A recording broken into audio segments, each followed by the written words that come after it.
Welcome back friends. आज मैं आपके साथ जो डिस्कस करूंगी वो ग्लूकोज के टेस्ट हैं, यानी कि शुगर टेस्ट जो हम करते हैं लैब में। वो कितनी टाइप ऑफ शुगर टेस्ट हैं जो कि डायबिटीज़ की कंफर्मेशन के लिए किए जाते हैं। तो different type of sugar test होते हैं, ये डिपेंड करते हैं टाइमिंग्स के हिसाब से। यानी कि आज की वीडियो में मैं आपके साथ डिस्कस करूंगी कि fasting glucose, random blood glucose, postprandial glucose, HbA1c test, OGTT जिसे हम ओरल ग्लूकोज टॉलरेंस टेस्ट कहते हैं, ये तमाम टेस्ट जो है हम किस किस टाइम पे करते हैं, इनकी क्या नॉर्मल रेंजेस हैं, ताकि आपको ये मालूम हो सके कि जो रिज़ल्ट है उसके मुताबिक जो है वो पेशेंट जो है वो डायबिटिक है या प्री डायबिटिक है या उसको डायबिटीज़ नहीं है, वो फिट है बिल्कुल। तो स्टेप बाय स्टेप जो है हम एक एक जो टेस्ट है उसको डिस्कस करेंगे। सबसे पहले जो डिस्कस करेंगे वो हम करेंगे फास्टिंग ग्लूकोज को। फास्टिंग ग्लूकोज यानी कि फास्टिंग का मुराद ये होता है कि आपने एक मखसूस टाइम पीरियड तक आपने कुछ ना खाया पिया हो। पीने से मतलब, खाने का मतलब ये है कि कोई भी छोटी से छोटी चीज़ आपने नहीं खानी, और पीने का मतलब ये है कि आपने कोई भी जूस, चाय, कावा, शेक, मतलब कोई भी चीज़ आपने नहीं पीनी है, लेकिन आप सिर्फ और सिर्फ जो है वो मिनरल पानी जो है वो पी सकते हैं। या क्योंकि पानी का असर जो होता है वो डायबिटीज़ के टेस्ट पे नहीं होता है, शुगर के किसी टेस्ट पे नहीं होता है, इसलिए आप जो है वो पानी पी सकते हैं, लेकिन आपने खाने की कोई चीज़ नहीं खानी है। अब वो कितनी देर की फास्टिंग होती है ग्लूकोज टेस्ट के लिए? जो सबसे बेस्ट है वो है 10 आवर्स से 12 आवर्स, लेकिन मिनिमम जो है वो 8 आवर्स की। और ये फास्टिंग जो है ये ओवरनाइट फास्टिंग होनी चाहिए। आप अपना रात का खाना खाएं और उसके मुताबिक जो है वो आप टाइम जो है वो कैलकुलेट कर लें, तो उसके मुताबिक फिर आपने ब्लड देना है। तो 8 to 12 आवर्स की जो ओवरनाइट फास्टिंग है उसको हम फास्टिंग कंसीडर करेंगे। 8 आवर्स से कम नहीं होना चाहिए, इससे कम होगा तो वो जो है वो फास्टिंग कंसीडर नहीं होगी। तो इस हिसाब से आपने जो है 8 to 12 आवर्स जो है वो फास्टिंग ओवरनाइट करनी है। हाँ, अगर वो पेशेंट्स जो कि ऑलरेडी डायबिटिक पेशेंट्स हैं तो वो याद रखें कि आपने अगर कोई भी इंसुलिन या डायबिटीज़ की टैबलेट लेने से पहले जो है फास्टिंग का सैंपल देना होता है। टैबलेट लेने के बाद जो है वो आपने फास्टिंग का सैंपल नहीं देना है, क्योंकि वो जो है वो अफेक्ट कर सकता है आपके रिजल्ट्स पे। अब नॉर्मल रेंज क्या होती है? कई लैब्स में आप देखेंगे 100, कई लैब्स में 110। तो 110 से जो कम होगी वो नॉर्मल होगा। मैक्स 90 से कम है तो बहुत ही अच्छी बात है, लेकिन अगर 100 से कम है तो वो भी नॉर्मल कंसीडर होगा। अगर 100 से 125 आ रही है रिजल्ट, मिलीग्राम पर DL की मैं बात कर रही हूँ, अगर 100 से 125 मिलीग्राम पर DL रिजल्ट आ रहा है तो वो प्री डायबिटिक कंडीशन होगी। और अगर मोर देन 126 आ रही है तो इसका मतलब है कि डायबिटीज़ है। तो सबसे पहले फास्टिंग ग्लूकोज में हमने क्या देखा कि फास्टिंग ग्लूकोज में ओवरनाइट फास्टिंग चाहिए होती है, मिनिमम 8 आवर्स की। अब अगर आप फास्टिंग ग्लूकोज घर में चेक कर रहे हैं तो, या लैब में चेक कर रहे हैं या नर्सिंग में चेक कर रहे हैं और ग्लूकोमीटर यूज़ कर रहे हैं, तो आप कोशिश करें जब आप प्रिक करें तो जो फर्स्ट ड्रॉप ऑफ ब्लड होता है उसको आपने साफ़ करना है, और जो नेक्स्ट ड्रॉप प्रेस करके निकालेंगे उससे आपने ग्लूकोज जो है वो चेक करनी है। क्योंकि क्या होता है कि अगर आपने अपनी फिंगर जो है वो प्रॉपरली क्लीन नहीं की, या फिर अगर आपने अल्कोहल स्वैब या स्पिरिट स्वैब से फिंगर को साफ़ किया है, तो उस सूरत में क्या होता है कि जो अल्कोहल या कुछ जो है वो मिक्स होके जो है रिज़ल्ट्स जो है उसमें चेंजेस होने के चांसेस होते हैं। इस वजह से जब आप चेक करें तो फर्स्ट ड्रॉप को आपने वाइप आउट करना है, और नेक्स्ट ड्रॉप से जो है आपने शुगर जो है वो टेस्ट करनी है। तो ये तो हो गई फास्टिंग ग्लूकोज, जिसमें मैंने बताया कि फास्टिंग ग्लूकोज में ओवरनाइट फास्टिंग रिक्वायर्ड होती है 8 to 12 आवर्स, लेकिन मिनिमम 8 आवर्स, और 10 आवर्स है तो बहुत ही अच्छी बात है। नेक्स्ट जो हम डिस्कस करेंगे वो आ जाता है पोस्टप्रेंडियल ब्लड शुगर टेस्ट, जिसे हम 2 आवर्स पोस्ट PP शुगर भी बोलते हैं। कई डॉक्टर्स जो हैं वो 2 आवर्स PP शुगर लिखेंगे, कई डॉक्टर्स जो हैं वो पोस्टप्रेंडियल शुगर टेस्ट लिखेंगे। अब अक्सर कन्फ्यूजन कई पेशेंट्स को हो जाती है कि पोस्ट प्रेंडियल और रैंडम ब्लड शुगर में क्या डिफरेंस है। तो पोस्ट प्रेंडियल का जैसे मैंने बताया कि 2 आवर्स शुगर, ब्लड शुगर, इसमें क्या होता है, एग्जैक्ट आपने फूड इनटेक के बाद 2 आवर्स के बाद आपने अपनी शुगर चेक करनी है। 2 आवर्स से ऊपर हो जाएगा टाइम, 3 आवर 4 आवर्स या जो भी, तो वो फिर जो है वो आपका जो है वो कंसिडर हो जाएगी रैंडम। लेकिन जो एग्जैक्ट 2 आवर्स के बाद शुगर होती है वो जो है वो कंसिडर होगी पोस्ट प्रेंडियल शुगर। अब पोस्ट प्रेंडियल शुगर जो है वो आपने लेनी होती है खाने के बाद, क्योंकि क्या होता है कि जैसे ही फूड इनटेक होता है तो हमारी बॉडी जो है वो रिस्पॉन्ड करती है शुगर और स्टार्च को, तो बॉडी में, और वो 2 आवर्स तक जो है वो डाइजेस्ट हो जाता है। तो इस वजह से हमने 2 आवर्स के बाद एग्जैक्ट देखना होता है कि अब जो है ब्लड शुगर जो है वो कितनी आ रही है। अब क्या होता है इन रिस्पॉन्स के, क्या होता है, जब हम फूड इनटेक करते हैं और स्टमक डाइजेस्ट करता है तो क्या होता है एकदम जो है ब्लड शुगर जो है वो राइज हो जाती है। उसके रिस्पॉन्स में पेनक्रियास जो है वो इंसुलिन रिलीज़ करते हैं ताकि जो है वो उस ग्लूकोज को कंट्रोल किया जा सके। तो विद इन 2 आवर्स जो है इंसुलिन और ब्लड शुगर लेवल्स को नॉर्मल रेंज पे आ जाना होता है। तो इस वजह से हम एग्जैक्ट 2 आवर्स के बाद जो है वो पोस्ट प्रेंडियल शुगर चेक करते हैं कि ये देखने के लिए कि इस वक्त जो है फूड इनटेक के बाद जो है वो ब्लड शुगर जो है वो नॉर्मल है या नहीं है। अब कई ऐसे सिम्टम्स होते हैं जिनकी वजह से हमें ये टेस्ट करने पड़ते हैं ग्लूकोज के रिलेटेड, इधर फास्टिंग है या पोस्ट प्रेंडियल है, OGTT है या रैंडम है या HbA1c है।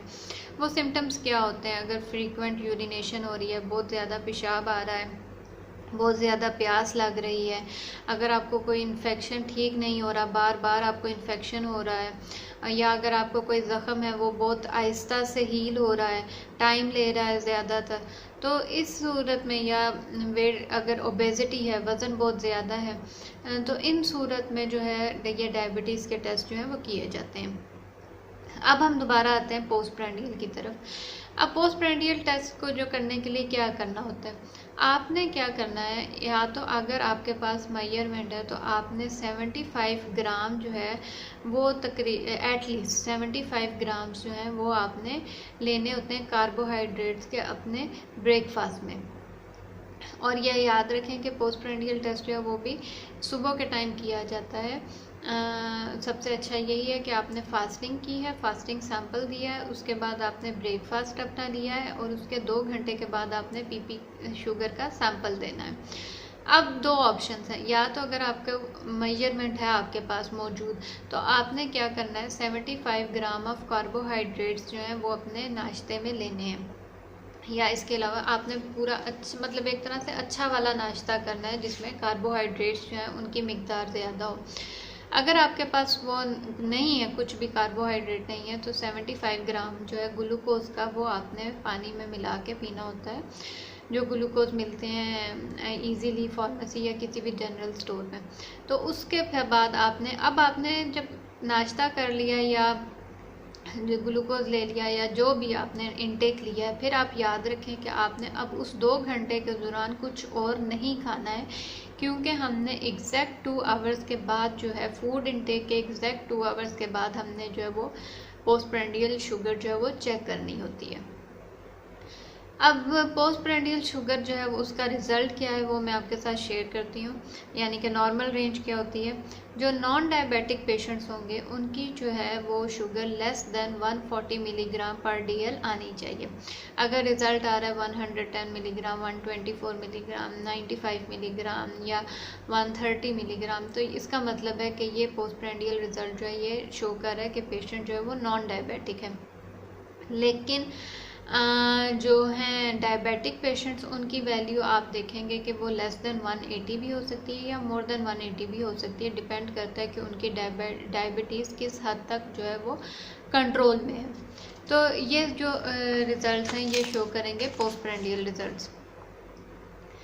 अब हम नेक्स्ट चलेंगे रैंडम ब्लड शुगर की तरफ। सबसे पहले हमने डिस्कस किया फास्टिंग ग्लूकोज के वो किस टाइम करना है, फिर हमने डिस्कस किया पोस्ट प्रेंडियल ग्लूकोज। अब मैं आपके साथ डिस्कस करने जा रही हूँ रैंडम ब्लड शुगर। रैंडम, जैसे आपको पता है, रैंडम का मतलब ही होता है कि सडन, यानी कि एट द मोमेंट। तो रैंडम ब्लड शुगर का भी यही है कि वो आप उस वक़्त आपकी बॉडी में शुगर का लेवल क्या सर्कुलेट हो रहा है या उस वक़्त आपकी बॉडी में क्या शुगर मौजूद है वो चेक करने के लिए हम चेक करेंगे रैंडम ब्लड शुगर। तो रैंडम ब्लड शुगर यानी कि किसी भी टाइम पे आप जो सैंपल दे रहे हैं, अगर तो आपको पता है कि आप फास्टिंग में, अगर आपको पता है आप पोस्ट प्रेंडियल में, तो आप बता सकते हैं पेशेंट जो है वो डॉक्टर को या लैब में या रिसेप्शन पे वो बता सकता है कि वो कौन सी शुगर टेस्ट करने जा रहा है। लेकिन अगर आपको पता है कि अब आप फास्टिंग में नहीं है और अगर आपको ये भी पता है कि आपने खाना जो है वो खा लिया है, 3 घंटे हो गए हैं, 4 घंटे हो गए हैं, और अब आप अपनी शुगर चेक कर रहे हैं, तो वो शुगर जो टेस्ट जो होगा वो रैंडम ब्लड शुगर जो है वो कंसिडर होगा। रैंडम ब्लड शुगर यानी कि random blood glucose measure the amount of glucose circulating in a person blood.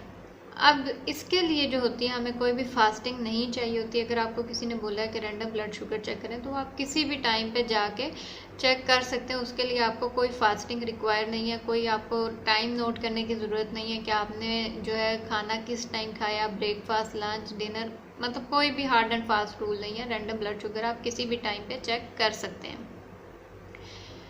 अब रैंडम ब्लड शुगर जो है वो अगर उसका रिज़ल्ट देखते हैं, अब मैं जो आपके साथ नॉर्मल रेंजेस आपके साथ मैं शेयर कर रही हूँ, ये नॉर्मल रेंजेस आप याद रखें कि ये हर एरिए और हर कंट्री, हर मशीन उसके हिसाब से थोड़ी बहुत वेरी कर सकती हैं। तो आप अपनी जब आप टेस्ट कराते हैं तो अपनी रिपोर्ट पे देखें कि रेफरेंस रेंज क्या लिखा हुआ है, फिर आप उस रेफरेंस रेंज से अपना रिज़ल्ट मैच करें तो आपको आइडिया हो जाएगा कि जो है ये रिज़ल्ट क्या शो कर रहा है। अगर तो रैंडम ब्लड शुगर का रिज़ल्ट 150 से कम है, या यानी कि 101 है, 105 है, 118 है, 123 है, 131 है, तो इसका मतलब है कि जो ये पेशेंट जो है ये नॉन डायबिटिक है, इसको अभी तक डायबिटीज़ नहीं हुई है। लेकिन अगर रिज़ल्ट जो है वो 150 से अबव है तो, और ख़ास तौर पे अगर वो 180 से अबव है, तो इसका मतलब है कि पेशेंट को जो है वो डायबिटीज़ हो चुकी है और कंफर्म डायबिटिक है। या 200 से अबव है तो वो पेशेंट जो है वो नॉन डायबिटिक कंसिडर होगा। इसके बाद तीसरा टेस्ट जो है वो मैं आपके साथ जो डिस्कस करूँगी वो है HbA1c टेस्ट। HbA1c टेस्ट को हम जो है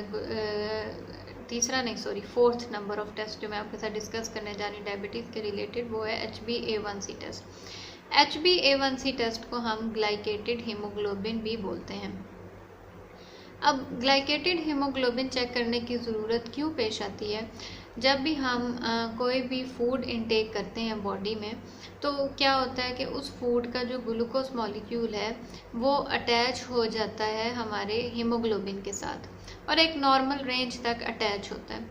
लेकिन अगर पेशेंट डायबिटिक होगा तो एक उस नॉर्मल से अबव रेंज ऑफ ग्लूकोज जो है वो उसकी हीमोग्लोबिन के साथ अटैच हो जाएगी। अब जो HbA1c है वो आपको एवरेज ऑफ 3 मंथ शुगर बताएगा कि आपके बॉडी में पिछले 3 महीनों से कितनी लेवल ऑफ शुगर है, तो वो परसेंटेज में आती है।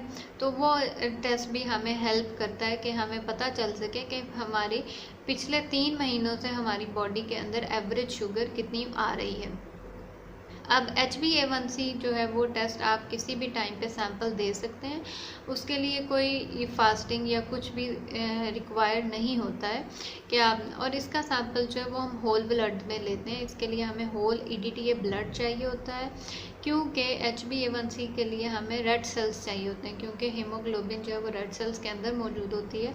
इस वजह से हमें होल ब्लड चाहिए होता है। जबकि हम जैसे जो मैंने आपके साथ बाकी टेस्ट डिस्कस किए, fasting glucose, random blood glucose या पोस्ट प्रेंडियल ग्लूकोज, उन सूरत में हम जो है वो सीरम या प्लाज्मा यूज़ करते हैं।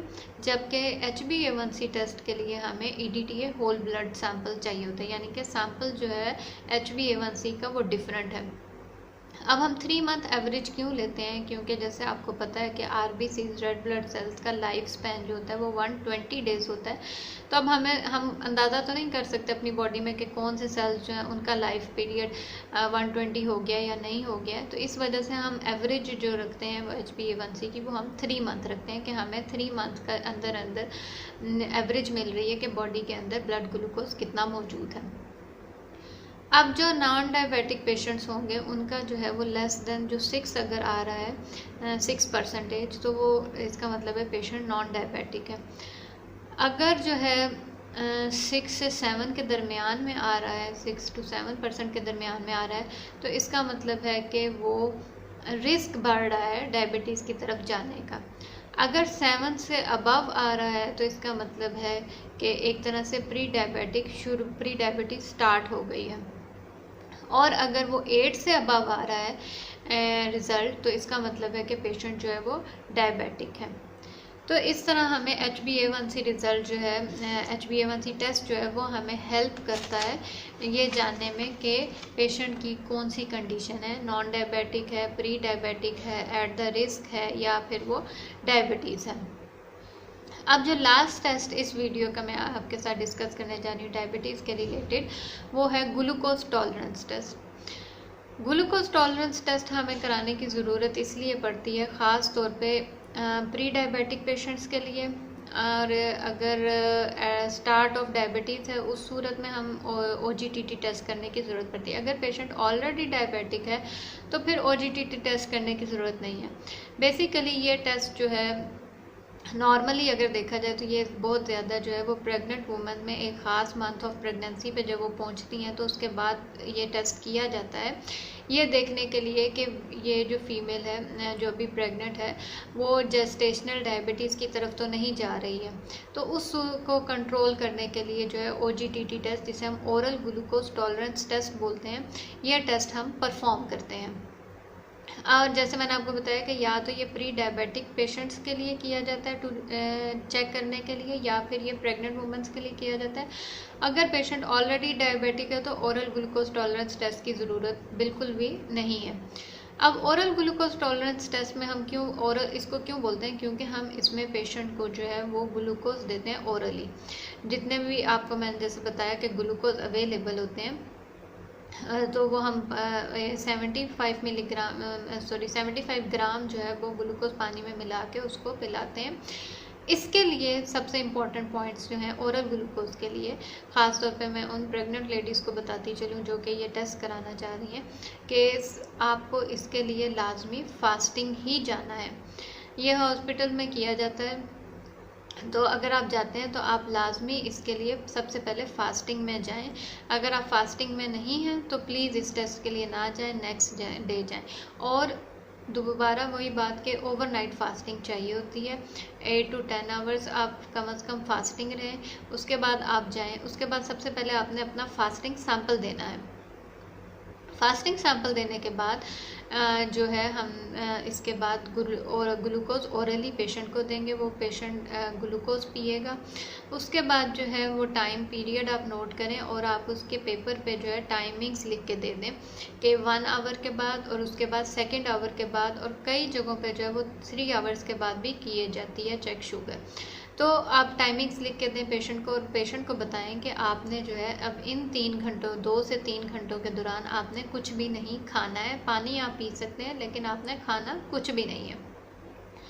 उसके 1-1 घंटे के बाद जो है वो हम जो है चेक करते हैं शुगर। अब वो शुगर जो है हम चेक करेंगे क्या कहते हैं यूरिन में भी और ब्लड में भी, देखने के लिए कि उसकी, और इसका बेसिकली पर्पस क्या है ये देखने के लिए कि अगर पेशेंट को एकदम इतना ग्लूकोज दिया गया है तो उसकी बॉडी जो है वो टॉलरेट कर भी रही है या नहीं कर रही, कि वो कहीं से इनटॉलरेंस तो शो नहीं कर रही, कि वो कंट्रोल कर पा रही है या नहीं कर पा रही है। तो अगर वो तो कंट्रोल कर पा रही होगी तो इसका मतलब पेशेंट नॉन डायबिटिक है, और अगर वो कंट्रोल नहीं हो रही होगी तो इसका मतलब है पेशेंट जो है वो डायबिटिक है। मैंने पहले आपको बताया कि नॉन डायबिटिक है, और अगर टॉलरेट नहीं हो रही है तो वो पेशेंट डायबिटिक होगा। इस वजह से हमें ओरल ग्लूकोज टॉलरेंस टेस्ट कराने की ज़रूरत पड़ती है। अब ओरल ग्लूकोज टॉलरेंस टेस्ट की नॉर्मल रेंजेस जो है वो तकरीबन 2nd आवर्स के बाद जो है वो 1st आवर में जो है वो 180 से कम होनी चाहिए फॉर नॉन डायबिटिक पेशेंट, और 2nd आवर में जो वो 150 से कम होनी चाहिए। और अगर पेशेंट डायबिटिक होगा तो ऑब्वियसली वैल्यूज़ जो है इन वैल्यूज़ से 150 1st आवर में 180 से ज़्यादा हो सकती है, और 2nd आवर में 150 से ज़्यादा हो सकती है। और फिर वही बात के रेंजेस जो हैं वो थोड़ी बहुत जो है वो चेंज हो सकती हैं। तो अब ये वीडियो इधर ही कंप्लीट होती है। आई होप कि आपको आइडिया हो गया होगा, जो कि मैंने बताया कि अगर किसी भी पेशेंट को अपना डायबिटीज़ का टेस्ट कराने जा रहे हैं तो वो ये याद रखें कि अगर वो अपना चेक करने जा रहे हैं कि प्री डायबिटीज़ तो नहीं है या डायबिटीज़ है, तो वो जो है वो कौन कौन से टेस्ट जो हैं अवेलेबल होते हैं। वो टेस्ट अवेलेबल होते हैं फास्टिंग ग्लूकोज, इसके बाद पोस्टप्रेंडियल ग्लूकोज, इसके बाद रैंडम ब्लड शुगर, इसके बाद HbA1c टेस्ट, और अगर प्री डायबिटिक पेशेंट है तो या प्रेग्नेंट है तो OGTT, अगर डायबिटिक है तो मैंने फिर वही बताया OGT टेस्ट करने की ज़रूरत नहीं है। तो ये तमाम टेस्ट जो हैं ये हमें रूल आउट हेल्प करते हैं कि डायबिटीज़ है या नहीं है। और अगर पेशेंट को डायबिटीज़ कंसिडर हो जाती है तो उसके बाद जो आपने करना है काम वो ये करना है कि एवरी 6 मंथ जो है वो अपने रीनल फंक्शन टेस्ट जो है RFTs जो हैं उनको भी आप चेक करते रहें कि आपकी किडनीज जो हैं वो नॉर्मली वर्कआउट कर रही हैं या नहीं कर रही हैं। और एक और दूसरी मिसकंसेप्शन ये होती है पेशेंट्स को या नॉर्मली भी लोगों को भी ये होती है कि वो ये कंसिडर करते हैं कि शायद अगर वो सिर्फ़ और सिर्फ रिफाइंड शुगर खा रहे हैं तो ही उनकी शुगर लेवल बॉडी में ज़्यादा होगी, इसके अलावा वो कुछ भी खा सकते हैं। ऐसा नहीं होता है। अगर आप डायबिटिक हैं, पेशेंट डायबिटीज़ कंसिडर हो गई है और पेशेंट डायबिटिक है तो उसको फिर से ना सिर्फ refined sugar related products control में करनी है, बल्कि आपको अपने कार्बोहाइड्रेट्स इनटेक जो है वो भी कंट्रोल में करना है, क्योंकि आप जितना ज़्यादा कार्बोहाइड्रेट लेंगे उतनी ही ज़्यादा आप अपनी बॉडी को ग्लूकोज फराहम कर रहे हैं। तो आपने कार्बोहाइड्रेट जैसे कि राइस जो सबसे ज़्यादा कार्बोहाइड्रेट फूड जो कि ग्लूकोज बॉडी के लेवल को इंक्रीज़ करने में हेल्प करती है वो है राइस, चावल।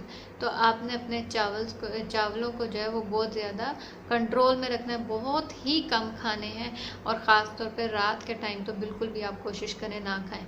इसके अलावा जो है रिफाइंड शुगर रिलेटेड जितनी भी प्रोडक्ट्स हैं उनको बहुत बहुत बहुत ज़्यादा कम खाएं, कंट्रोल करें, डेली बेसिस पे ना उनका इंटेक लें। और जितनी भी कोल्ड ड्रिंक्स हैं, फास्ट फूड्स हैं, ये तमाम चीज़ें जो है इनका इंटेक जो है वो बहुत ज़्यादा आपने कंट्रोल में रखना है। उसके अलावा अपनी एक्सरसाइज को रेगुलर बेस पे करें, वॉक जो है वो जितनी आप ज़्यादा हो सके डेली एटलीस्ट 1 आवर वॉक करें, तो डायबिटीज़ जो है वो कंट्रोल में भी रहेगी और मोर चांसेस हैं कि आपकी वो ठीक हो जाए। तो ये वीडियो इधर ही कंप्लीट होती है। आई होप कि आप लोगों को इस वीडियो से ज़रूर हेल्प मिली होगी और आइडिया मिल गया होगा कि कौन सा टेस्ट जो है वो हमने किस टाइम पे कराना है। फास्टिंग टेस्ट के लिए प्लीज़ ओवरनाइट फास्टिंग करके जाएं 8 to 10 आवर्स, मिनिमम और मैक्सिमम 12 आवर्स। इसके अलावा पोस्ट प्रेंडियल में आपने याद रखना है कि आपने फास्टिंग सैंपल देना है, उसके बाद आपने अपना 75 ग्राम कार्बोहाइड्रेट इनटेक लेना है, उसके 2 घंटे फिर आपने कुछ भी नहीं खाना है और एग्जैक्ट 2 घंटे के बाद आपने अपना सैंपल देना है। उसके बाद रैंडम ब्लड शुगर जो मैंने बताया कि आप किसी भी टाइम पे जो शुगर चेक करेंगे तो वो आपकी रैंडम ब्लड शुगर कंसीडर होगी अगर फास्टिंग और पोस्ट प्रेंडियल के अलावा। इसके अलावा HbA1c टेस्ट जिससे हमें 3 मंथ एवरेज मिल जाती है, वो भी आप किसी भी टाइम चेक कर सकते हैं। उसके बाद एंड पे जो आता है वो था OGTT टेस्ट, जो कि मैंने बताया कि प्री डायबिटिक और प्रेग्नेंट लेडीज़ की डायबिटीज़ को कंफर्म करने के लिए किया जाता है। तो ये वीडियो इधर ही कंप्लीट होती है, फिर मिलेंगे, अपना ख्याल रखिए। Thank you so much.